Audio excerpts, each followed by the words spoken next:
विश्व कल्याण कारकम।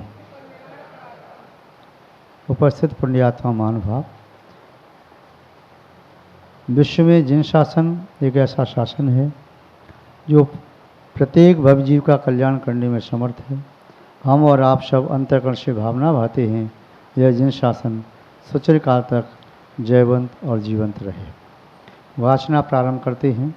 यहाँ पर रत्नमाला ग्रंथ की वाचना चल रही है। आचार्य शिवकोटि मुनिराज ने श्रावकों के लिए एक आचार संहिता लिखी है। उस आचार संहिता को यहाँ देख रहे हैं। प्रारंभ में आचार्य महोदय ने मंगलाचरण पूर्वक अपने प्रति उपकार करने वाले सिद्धसेन मुनिराज, समत्व स्वामी आदि के नमस्कार किया। पुनः संभक्त आदि के संबंध में कहा और ये बताया देवशास्त्र गुरु ही इस पंचम काल में पुण्य के निमित्त हैं, वही संभक्त के कारण हैं।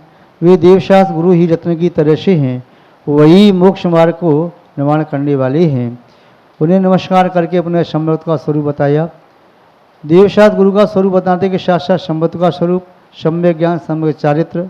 यहाँ पर अभी संभक्त की महिमा बता रही है कि संभक्त की महिमा क्या है। बताया कि संसार में जितने भी संसारी प्राणियों के लिए कल्याण प्रदायी पदार्थ हैं, उन सभी पदार्थों में सम्यक्त से बढ़कर के कोई दूसरा पदार्थ नहीं है। सम्यक्त ही प्रत्येक काल में प्रत्येक क्षेत्र में जीव का कल्याण करने वाला है और मिथ्यात्व प्रत्येक क्षेत्र में प्रत्येक काल में जीव का अकल्याण करने वाला है। मिथ्यात्व के साथ अविनाभावी रूप से रहती हैं कषाएँ और सम्यक्त के साथ अविनाभावी रूप से रहता है सम्यक ज्ञान। पुनः सम्यक छात्र को प्राप्त करता हुआ व्यक्ति वह जीव मोक्ष मार्गी बन पाता है। यहाँ पर सम्यक्त की महिमा बताई थी कि जो सम्यक्त से सहित है, चाहे अव्रति ही क्यों न है, फिर भी वह अव्रति सम्यक दृष्टि भी वह देवों के द्वारा पूज्य हो सकता है और वह सम्यक दृष्टि भी देवगति का पात्र बनता है। अवदृष्टि सम्यक दृष्टि भी वह निर्जा को प्राप्त करता है। उसके जीवन में मिथ्या दृष्टि की अपेक्षा से बहुत निर्जा होती है। यह श्लोक देखा था। आगे अब श्लोक नंबर 11 है ना, निकाल लीजिए। श्लोक नंबर 11। अबद्धा युष्क पक्षेतु, अबद्धा युष्क पक्षेतु, अबद्धा युष्क पक्षेतु नोत्पत्ति ही सप्तभूमिषु, नोत्पत्ति ही सप्तभूमिषु मिथ्योपपाद तृतये, मिथ्योपपाद तृतये, मिथ्योपपाद तृतये सर्व स्त्रीषु चान्यथा, सर्व स्त्रीषु चान्यथा। पढ़िए। अर्थ देखते हैं। अबद्धा इश्क पक्षेतु, सम्यक दर्शन, जो सम्यक दर्शन की महिमा बताती हुई बताए कि जो सम्यक दृष्टि जीव है और सम्यक्त प्राप्त करने के पूर्व अर्थात मिथ्यात्व की अवस्था में किसी भी आयु का बंधन नहीं किया है। दो पक्ष हैं संसार में, दो प्रकार के जीव जी रहे हैं। एक वे जो वर्तमान की आयु को भोगते हुए अगले भव की आयु को बांध चुके हैं और एक वे जिन्होंने अगले भव की आयु को अभी नहीं बांधा है। जिन्होंने अगले भव की आयु को नहीं बांधा है वे जीव यदि सम्यक्त को प्राप्त कर लेते हैं तो उन जीवों की उत्पत्ति कहाँ कहाँ पर नहीं होती बता रहे हैं। नोत्पत्ति, उत्पत्ति नहीं होती सप्तभूमिषु, सातों नरकों में उत्पत्ति नहीं होती। मिथ्योपपाद तृतये, और उपपाद शैया से जन्म लेने वाले जो देव चार प्रकार के होते हैं उनमें तीन प्रकार के देवों में सम्यदृष्टि का जन्म नहीं होता। भवनवासी, बाणवंत और ज्योतिषी, इनमें जन्म लेने वाले सभी और देवी देवांगनाएं नियम से मिथ्यात्व के साथ ही जन्म लेते हैं, सम्यत्व के साथ नहीं।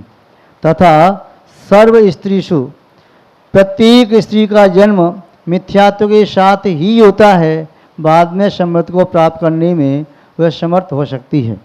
तो यह बताया कि जिसने आयु का बंद कर लिया उसकी तो कह नहीं सकते। आयु का बंद कर लिया तो आयु कर्म छूटता नहीं है। यदि नरक आयु का बंद कर लिया तो प्रथम नरक तक सम्मत को लेकर के जा सकता है या सम्मत को छोड़ करके कहीं भी जा सकता है। यदि मनुष्य आयु का बंद कर लिया तो सम्मत के साथ भोग भूमि में जा सकता है और वह मनुष्य मिथ्यात्व के साथ तो जाए भोग भूमि में कोई बात नहीं है, सम्मत के साथ वह कर्म भूमि में नहीं जाता, मनुष्य से मनुष्य नहीं होता। यदि तिरंच आयु का बंद कर लिया है तब भी वह सम्मत के साथ भोग भूमि का तंच होता है, कर्म भूमि में नहीं जाता। देव ने यदि मनुष्य आयु का बंद कर लिया है तो देव और नारी की अवस्था से वह आयु बंद किया है तो मनुष्य हो सकता है कर्म भूमि का। तो स्त्री तो कोई भी जन्म से सम्मत दृष्टि नहीं होती, बाद में सम्मत दृष्टि होती है। चाहे स्त्री वह सौदबिंद की सची ही क्यों ना हो, चाहे स्त्री तीर्थंकर की माँ ही क्यों ना हो, चाहे स्त्री वह भगवान के संरक्षण में रहने वाली यक्षिणी ही क्यों ना हो, चाहे वह स्त्री और भी कोई महान क्यों ना हो, चक्रवर्ती की पटरानी ही क्यों ना हो, कोई भी स्त्री हो, वह जन्म के समय तो नियम से मिथ्या दृष्टि होती है। कोई भी देवी है जन्म से मिथ्या दृष्टि होती है, बाद में सम्मत को प्राप्त करती है।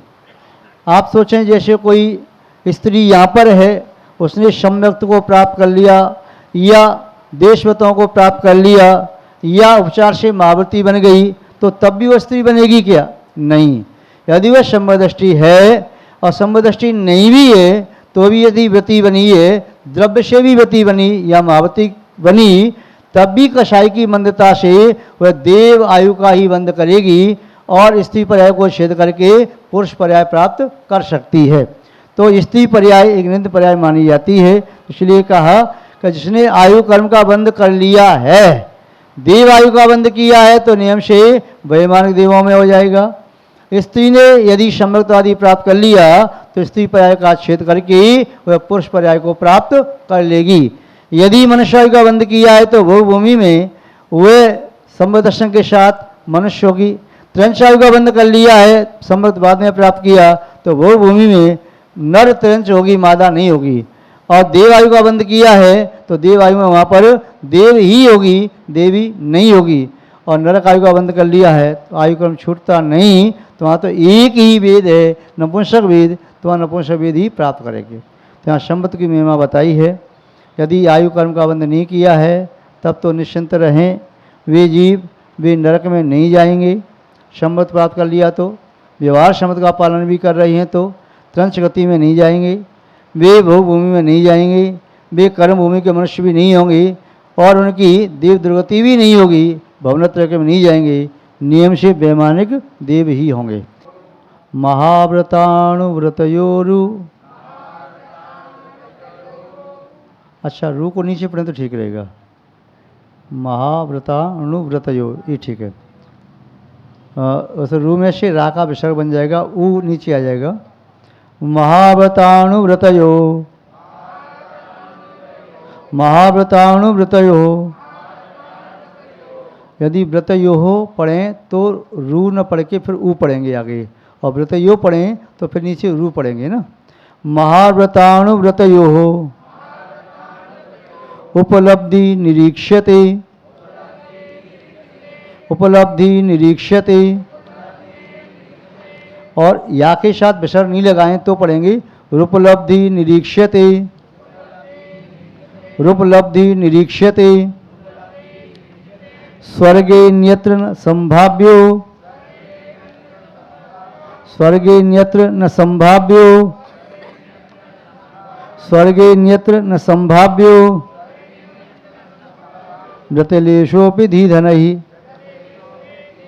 व्रतलेशोपि धीधनहि, व्रतलेशोपि धीधनहि। महाव्रत अणुव्रतयो, जिस किसी भव्य मनुष्य ने महाव्रतों को स्वीकार कर लिया सम्मत के साथ, या महाव्रती नहीं बन पाया, अणुव्रतों को स्वीकार कर लिया, प्रतिमाओं का पालन कर रहा है अपनी शक्ति के अनुसार, तो उपलब्धि निरीक्षते, तो उसकी उपलब्धि प्राप्ति उसे क्या होती है, क्या देखा जाता है? स्वर्गे, उसे स्वर्ग प्राप्त होता है। मृत्यु के उपरांत वह नियम से स्वर्ग में जाता है। अन्यत्र न संभाव्यो, उसकी अन्यत्र जाने की संभावना नहीं है, अन्यत्र जाना उसके लिए असंभव है। व्रत लेशो विधीद नहीं, यदि लेश मात्र व्रतों का भी पालन कर रहा है, लेश मात्र व्रतों का भी पालन कर रहा है, तब भी स्वर्ग में जाएगा। यहाँ तक कि आचार्य समन्वय स्वामी जी ने तो यहाँ तक लिख दिया, यदि अणुव्रत में से एक एक अणुव्रत का पालन करने वाला भी हुआ तभी स्वर्ग में गया। मातंगो धन दिवस्य वार्षेण सतः पर नीली ये संप्राप्त पूयाति से उत्तमम। मातंग व चांडाल, धनदेव, वार्षेण, नीली और जय कुमार, इन्होंने 5 अणुव्रतों का पालन किया, एक एक अणुव्रत में प्रसिद्ध हुए, किंतु वह एक व्रत का भी पालन करे। आपको ज्ञात होगा मृगसेन धीवर, मृगसेन धीवर ने अणुव्रत नहीं लिया था, केवल इतना लिया था कि जो मछली पहले आएगी उसे नहीं मारूंगा। वह भी मृत्यु को प्राप्त होकर के वह स्वर्ग में देव होता है, बाद में श्रेष्ठी पुत्र होता है। इसके साथ साथ और भी ऐसे उदाहरण हैं जो देव न होकर के सीधे मनुष्य भी बने। तुंगभद्रा मौन व्रत का पालन करते हुए वह देवगति में नहीं गई, वह सीधी हरिवाहन का पुत्र, हरिवाहन राजा का पुत्र हुआ सुकौशल, और वाल वंशारी ये सुकौशल दीक्षा ले ली और मोक्ष को प्राप्त किया। सुभग नाम का ग्वाला था, एक रात्रि मुनि महाराज की वैयावृत्ति की, भद्र प्रणामी था। महाराज ने कहा अमो रेंताड़म श्रद्धा करके पढ़ता रहा। गाय चराने जाता था, गाय बारिश हुई, नदी के उस पार चली गई। उसके साथी ने कहा तेरी गाय चली गई। वह दौड़ करके गया, नदी में कूद गया, ठूंठ लग गया पेट में। वह नमो रेंताड़म कहता हुआ मुनिराज का ध्यान करता हुआ मृत्यु को प्राप्त हुआ।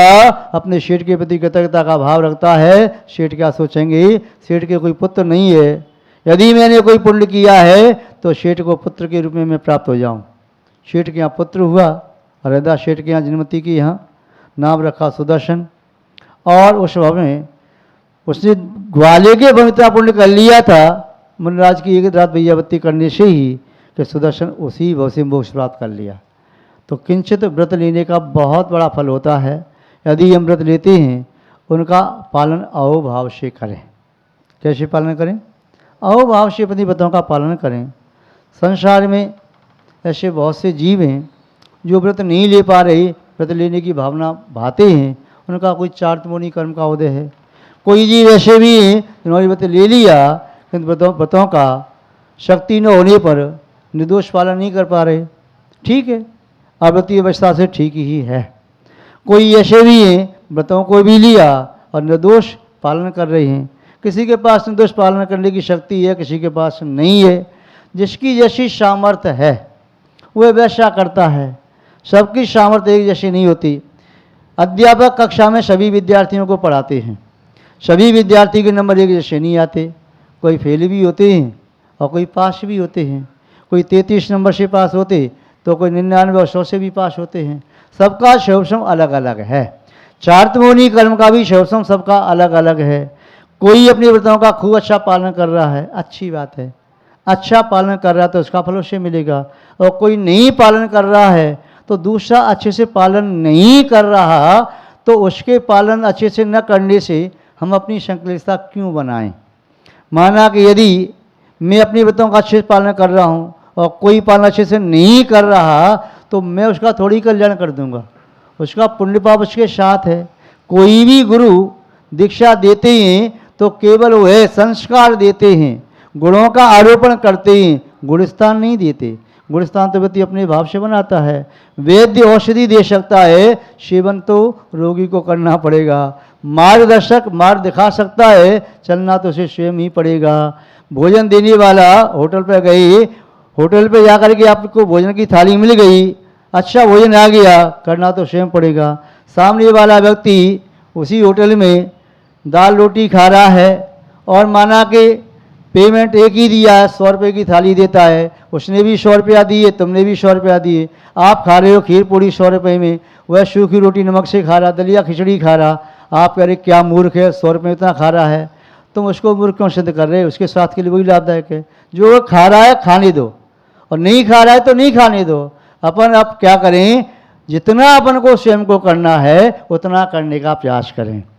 देखो, हम अपना लोटा तो छान सकते हैं, पूरे समुद्र को तो नहीं छान सकते, नदी को तो नहीं छान सकते, कुएं को तो नहीं छान सकते, तालाब को तो नहीं छान सकते। तो हम अपना स्वयं का देख सकते हैं, और स्वयं का देखना ही कल्याण का मार्ग है, पर को देखना कल्याण का मार्ग नहीं है। कई बार समझदार व्यक्तियों की भी संकलितता दूसरों से बन जाती है, और यही उनकी एक नासमझी है। अरे दूसरे जो कर रहे हैं सो कर रहे हैं भाई, अब क्या कर सकते।